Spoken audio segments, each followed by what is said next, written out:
Então, com a graça de Deus, temos a oportunidade de hoje aprender um pouco mais de Sua Palavra. E eu gostaria então de pegar aqui na página 52 dessa apostila nova que lançamos, né? O Deus triuno e a natureza humana de Cristo sem pecado. Esse material é dividido em 3 partes, né? A primeira parte vem falando sobre a unidade da Trindade, né? A unicidade que há entre os 3 seres divinos. Tem os textos então referentes a cada um deles, Cristo vindo como nosso Salvador, o papel do Espírito Santo, né? Qual que é a obra que ele realiza. E na segunda parte tem algo sobre a humanidade de Cristo, a sua natureza humana sem defeito, sem pecado.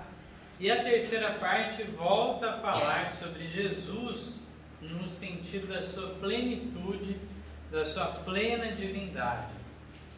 E na página 52, estamos quase no final do estudo, né, que termina na 56. Mas existe um ponto aqui em particular, aqui no segundo tópico que é apresentado, algo que não se comenta, não se fala muito. Aqui o título diz assim: o julgamento é confiado a Cristo porque Ele é o Filho do Homem. Jesus é o Rei dos Reis e Senhor dos Senhores. Quando falamos sobre a obra de Jesus, sempre falamos dele ou como a vítima, o cordeiro, ou como o sacerdote, o mediador, o intercessor. Mas eu gostaria de falar de Jesus como juiz e rei. Um outro aspecto, então, verdadeiro também nas Escrituras. Depois nós vamos aos textos bíblicos, mas queria já trazer o conceito que Ellen White traz aqui para nós. O primeiro texto é da Review Herald de 22 de novembro de 1898, está na meditação Maranata, um trecho também. Diz assim: a razão da indicação de Cristo encontra-se na humanidade que lhe foi agregada. Deus confiou ao Filho todo o julgamento, pois sem contestação Ele é Deus manifestado na carne. Como normalmente nós entendemos a designação do Deus Pai, tendo esse papel de juiz, Jesus como nosso advogado, nosso mediador, aquele papel que o sacerdote, né, o sumo sacerdote realizava aqui na terra, e o Espírito Santo fazendo esse trabalho de transformação do nosso coração, nos impelindo para então as boas obras, para a aceitação de Cristo como nosso Salvador e Senhor. Aqui fala de uma realidade diferente, mas devemos compreender bem como tudo isso encaixa, né? O texto diz assim, da meditação Exaltai, página 349: Cristo aceitou a natureza humana e viveu na terra uma vida pura e santificada. Por esta razão, ele recebeu a designação de juiz. Aquele que ocupa a posição de juiz é Deus manifestado na carne. A Cristo foi confiado todo o julgamento, porque Ele é o Filho do Homem. Ele é o Filho do Homem. Como general dos exércitos, Ele dirige o exército celestial, levando-o a postar-se como um muro de fogo ao redor de seu povo. Só Ele é o juiz de sua justiça, pois os criou e resgatou-os a um preço infinito para si mesmo. Tomará providências para que a obediência aos mandamentos de Deus seja recompensada. Olha, irmãos, esses trechos, pequenos trechos, nos trazem muita revelação, muita claridade. Já adianto, né, que de fato Jesus terá um papel, depois do seu papel de advogado, terá um papel de juiz executor. Não simplesmente aquele do julgamento, do juiz não simplesmente no sentido de dar uma sentença, mas ele vai ser o executor, tanto da recompensa dos justos como da condenação dos ímpios. Ele que virá para executar. Então, nesse sentido que ele é o juiz, o julgador de tudo. Mas é muito interessante como que ele é chamado nesses textos de Deus. Deus manifestado em carne. Vemos aqui já uma descrição da sua plena divindade. Nada foi colocado adjetivando, qualificando então essa divindade de Cristo, como alguns querem colocar algum detalhe. Não, mas tem um detalhe, ele é inferior em algum sentido. Aqui o texto não fala nada disso, né? E mais, o texto nos orienta ao dizer que ele é o grande comandante de todo o exército celestial. Está na mão dele tudo isso. Ele também diz que é o que criou o ser humano. Olha o trecho: só ele é o juiz de sua justiça, pois os criou. Ele é o nosso Criador. E mais, ele também o que? Nos resgatou a um preço infinito. Também temos aqui, já na página 53, um texto do Comentário Bíblico, volume 7, página 929.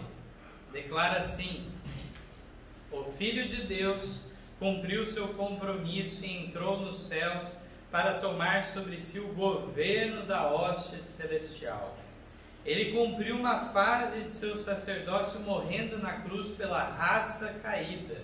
Está agora cumprindo outra fase, pleiteando diante do Pai pelo caso do pecador arrependido e crente, e apresentando a Deus as ofertas de seu povo, por ter tomado a natureza humana e nessa natureza vencido as tentações do inimigo, bem como pelo fato de possuir a perfeição divina, foi confiado a ele o julgamento do mundo. Ele examinará o caso de cada pessoa e pronunciará a sentença, retribuindo a cada um conforme suas obras. Então é dito, né, que depois dele terminar sua obra intercessória, ele troca as vestes sacerdotais por vestes de vingança. Desde o Antigo Testamento traz essa figura e diz então que agora ele vem para executar aquilo pelo qual cada pessoa foi sentenciada. Mas é interessante aqui nós vermos que de fato agora, uma vez que ele morreu pela humanidade caída, ele entra no céu novamente para então receber de volta o governo celestial que ele tinha antes de ter vindo à terra. Ele retoma a sua posição, mas houve uma mudança também. A terra foi resgatada ao domínio também de Deus. E aqui temos alguns textos bíblicos, aqui mesmo na nossa apostila, que servem de base para isso, né? João 5, 22, 23 declara: e também o Pai a ninguém julga, mas deu ao Filho todo o juízo, para que todos honrem o Filho como honram o Pai. Quem não honra o Filho não honra o Pai que o enviou. Então, em outras passagens do Novo Testamento, os irmãos vão reparar, se não me engano no capítulo 3, por exemplo, Jesus fala que a ninguém julga, que ele não veio trazer juízo. E aí são textos que parecem contraditórios nas Escrituras e devem ser compreendidos a que parte está se referindo. Quando ele, em sua fala a Nicodemos, explica a sua missão como servo sofredor, ele está falando para Nicodemos: eu não vim como julgador, como juiz, o meu papel agora é outro que eu estou realizando. Ao mesmo tempo, aqui em João 5 é revelado esse papel, e no 5,27 diz: e deu-lhe o poder de exercer o juízo, porque é o Filho do Homem. E esse poder, esse direito, como foi comentado por Ellen White, é dado a Cristo por conta que ele morreu pelo ser humano, ele tomou a humanidade. Então, devido a isso, é dado esse poder. Daniel 7, versos 13 e 14, falam dessa entronização já de Cristo. Ele não veio ainda assumir esse reinado aqui na terra, como bem sabemos, mas ele já é por direito rei, porque ele já resgatou a humanidade. Então é muito interessante nós vermos esses nuances de cada fase da missão de Cristo. Aqui diz assim: e eu estava olhando nas minhas visões da noite, Daniel falando, né? E eis que vinha nas nuvens do céu um como filho do homem, e dirigiu-se ao ancião de dias e o fizeram chegar até ele. E foi-lhe dado o domínio e a honra e o reino, para que todos os povos, nações e línguas o servissem. O seu domínio é um domínio eterno, que não passará, e o seu reino tal, que não será destruído. Esse tempo dele assumir o seu domínio, nós vamos ver depois um outro texto que revela mais exatamente que momento. Como eu falei, desde que ele subiu ao céu, ascendeu ao céu, ele já é por direito. Mas tem um momento específico que também nos traz a noção de que aí já é o tempo devido. Mateus 28, 18 diz assim: e chegando-se Jesus falou-lhes dizendo: é-me dado todo o poder no céu e na terra. Infelizmente esses textos são torcidos por aqueles que são antitrinitarianos, e as pessoas então trazem o quê? O Pai deu ao Filho isso, por isso que ele tem essa autoridade, esse direito. Mas os textos de Ellen White já nos confirmaram, e bastava ler um pouco mais da Bíblia, por exemplo no livro de Hebreus, o que é revelado, para vermos que esse dado é porque ele cumpriu o papel de vir e morrer aqui neste mundo.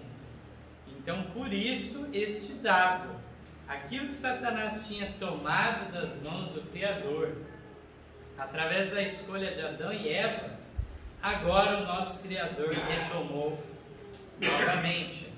Apocalipse 5, versos 11 e 12, declaram assim: e olhei e ouvi a voz de muitos anjos ao redor do trono, e dos seres viventes e dos anciãos, e era o número deles milhões de milhões e milhares de milhares, que com grande voz diziam: digno é o Cordeiro que foi morto de receber o poder e riquezas e sabedoria e força e honra e glória e ações de graças. Então, miríades e miríades falam então direcionados a Cristo, que ele é digno de receber tudo isso. Ele é o Cordeiro que foi morto e reviveu. Apocalipse 19, 16 declara o seguinte: e no manto e na sua coxa tem escrito este nome: Rei dos Reis e Senhor dos Senhores. Então, por fim, Cristo virá nessa condição a essa terra, fazendo esse papel de Rei e Senhor. Eu queria ler um outro texto em Apocalipse que não está em nossa apostila. Vamos abrir nossas Bíblias em Apocalipse. E vamos ler no capítulo 11. Aqui o capítulo 10 já vem trazendo a experiência adventista, né? Como bem sabemos, o livrinho amargo, mas que era doce na boca e se tornou amargo no ventre, né? Aonde denota aquela proclamação do advento e a grande decepção em 1844. Nós estamos aqui, se nós fôssemos ler os capítulos, o capítulo 8 e 9, aliás, desde lá de trás já vinham as trombetas, né? Desde lá do capítulo 6, no capítulo 6 já tinha essa colocação, e aí nós temos No capítulo 9, a retomada das trombetas, tendo a quinta e a sexta trombeta. Aliás, me equivoquei aqui. No capítulo 8 temos as 4 primeiras trombetas e no capítulo 9 temos a quinta e a sexta trombetas. No Apocalipse 6 são os selos, né, que são apresentados. E no capítulo 8 é apresentado o 7º selo apenas. Mas aí a colocação que devemos ver nessa sucessão de eventos históricos que Apocalipse nos traz é que no capítulo 9 terminou na 6ª trombeta e faltava uma última. E ela é retomada apenas no capítulo 11 de Apocalipse. Então, nesse meio tempo, ocorre entre a 6ª e a 7ª trombeta alguns fatos, por exemplo, a queda do Império Otomano, a proclamação do Advento. Então, como falamos, em 1844 há o grande desapontamento. Tudo isso é relacionado. No capítulo 11, o verso 1, diz assim: foi-me dada uma cana semelhante a uma vara, e chegou o anjo e disse: levanta-te, mede o templo de Deus e o altar, e os que nele adoram. Aqui fala de uma obra de julgamento, nesse contexto, depois de 1844, que nós vemos no capítulo 10. Depois tem uma experiência sobre as 2 testemunhas, que não vamos entrar nesse mérito, que fazem referência ao Antigo e o Novo Testamento, a Bíblia, sendo perseguida pela Revolução Francesa.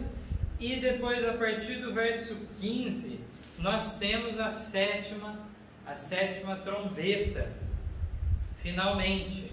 E olha só que interessante essa leitura, que mostra-nos então que desde 1844 que já Jesus poderia ter vindo a essa terra e tomá-la como Rei e Senhor. Já era o tempo devido. Não era mais só direito, mas o tempo também devido dele assumir. Todo esse tempo tem sido um tempo de graça que Deus tem concedido ao remanescente fiel. Ele tirará então uma última parte ainda nesses últimos dias. O verso 15 declara assim: e o 7º anjo tocou a sua trombeta, e houve no céu grandes vozes que diziam: os reinos do mundo vieram a ser de nosso Senhor e do seu Cristo, e ele reinará para todos sempre.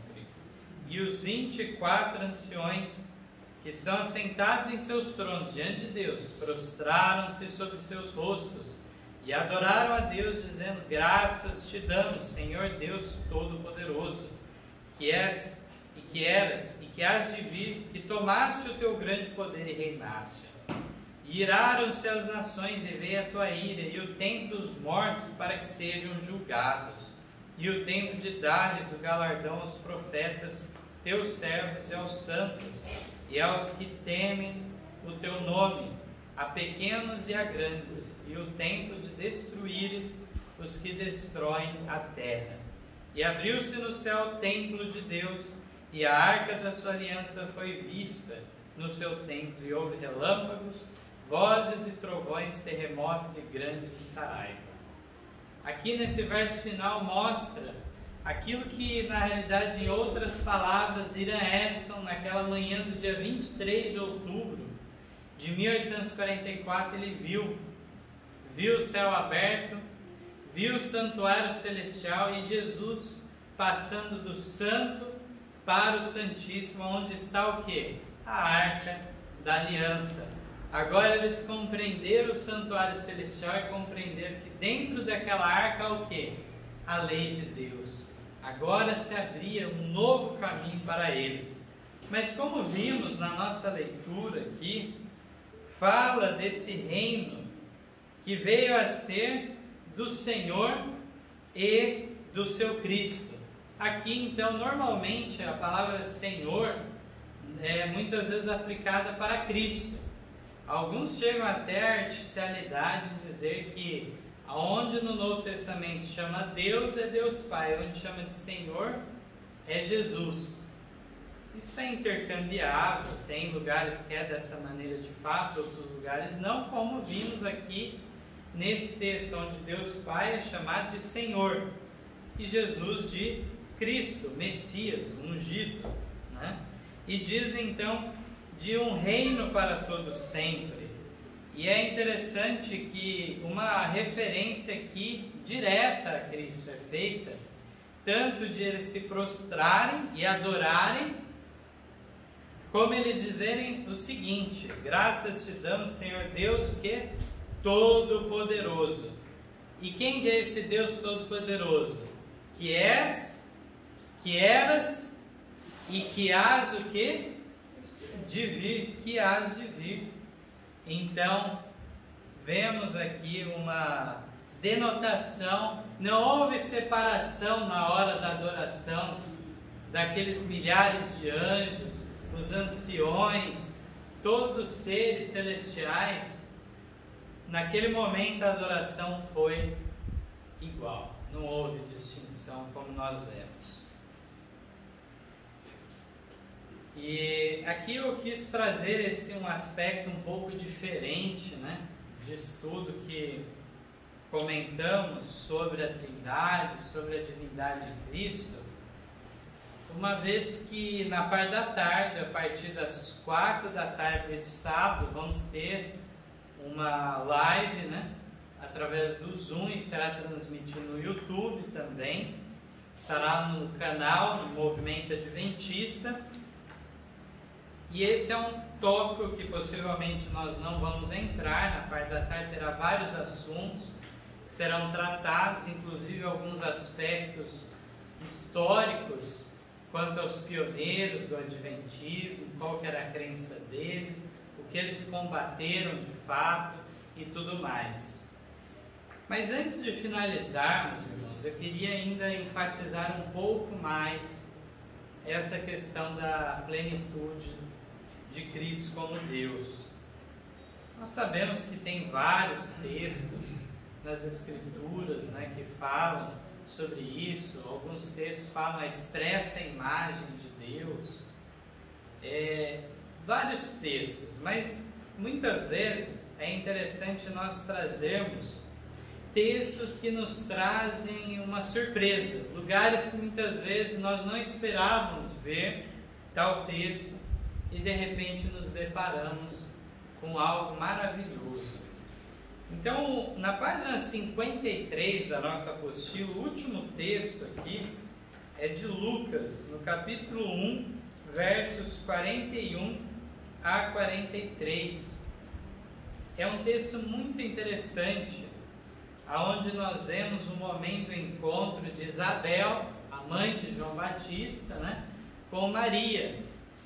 E naquele momento, Isabel, tomada pelo Espírito Santo, ela declara algo então maravilhoso. Vamos ver a leitura então, Lucas 1, 41 a 43. E aconteceu que, ao ouvir Isabel a saudação de Maria, a criancinha saltou no seu ventre. Ou seja, João Batista, né, no ventre de sua mãe. E Isabel foi cheia do quê? Do Espírito Santo, exclamou com grande voz e disse: bendita és tu entre as mulheres, e bendito o fruto do teu ventre. O verso 43 agora: e de onde me provém isto a mim, que venha visitar-me a mãe do meu Senhor? Olha que belo! Isabel, tomada pelo Espírito Santo, já reconheceu a preexistência de Cristo, daquela criança que estava no ventre de Maria, que na realidade era aquele Deus de todas as eras.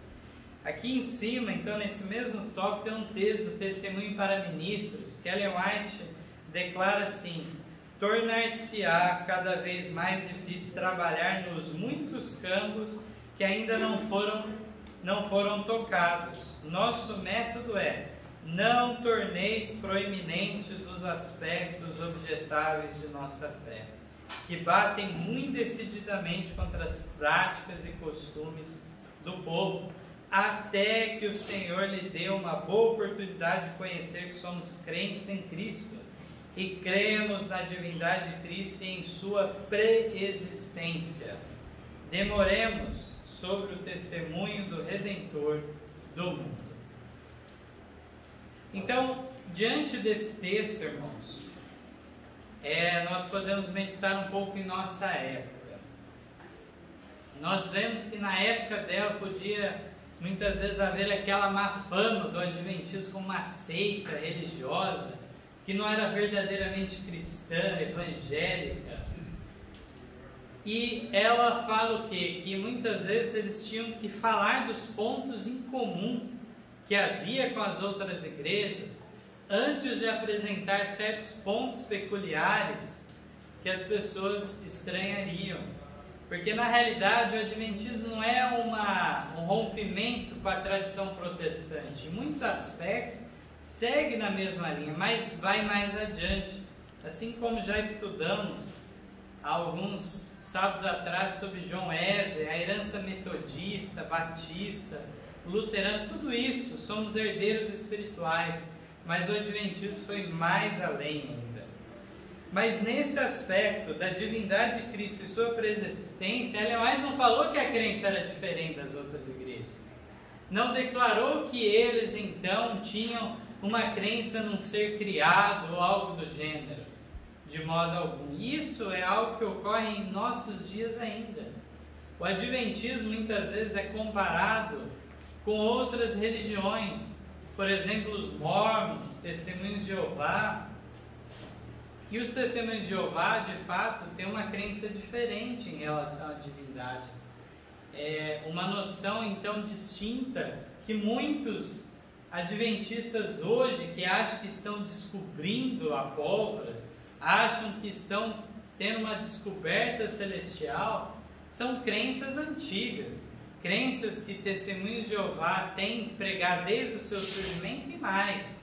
Lá no início do cristianismo já tinha surgido tais ideias, tais teorias.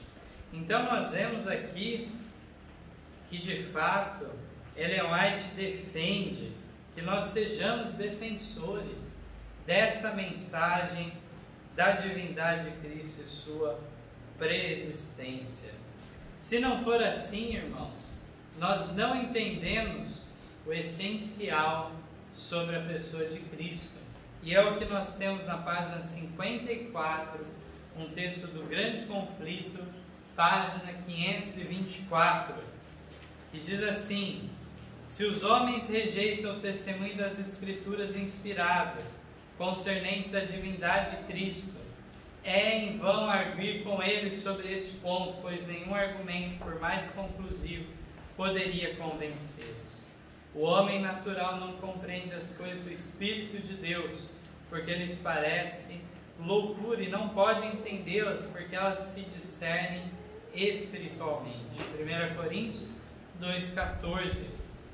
Até aqui nós já vimos, então, Ellen White falando daqueles que rejeitam que as Escrituras declaram e ficam numa condição que, por mais claro que seja apresentado um argumento, cegaram os seus olhos para o discernimento espiritual. Estão vendo de uma ótica carnal, de uma ótica literalista, como fosse algo terreno,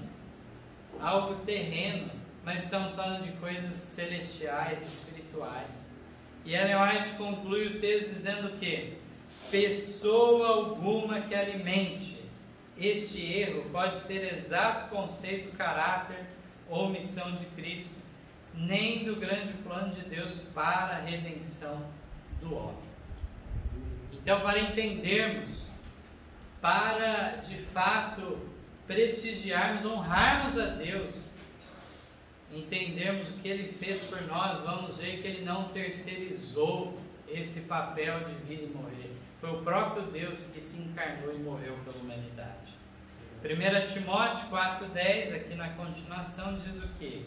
Porque para isso trabalhamos e lutamos, pois esperamos no Deus vivo, que é o Salvador de todos os homens, principalmente dos fiéis. Então, o nosso Salvador, o Salvador de todos os homens, Ele é o quem? O Deus vivo. E para isso que nós devemos trabalhar e lutar na seara de Deus. Possa ser então o nosso desejo a cada dia estar debaixo dos paternais cuidados da divindade triuna. Que possamos de fato, diante de todas as aflições que se apresentam nesse mundo, mirar ao céu como nosso objetivo final. E sabemos que temos um Deus maravilhoso, que sentiu então o desejo de resgatar a humanidade perdida. Era de direito a humanidade ser exterminada, era transgressora da lei de Deus.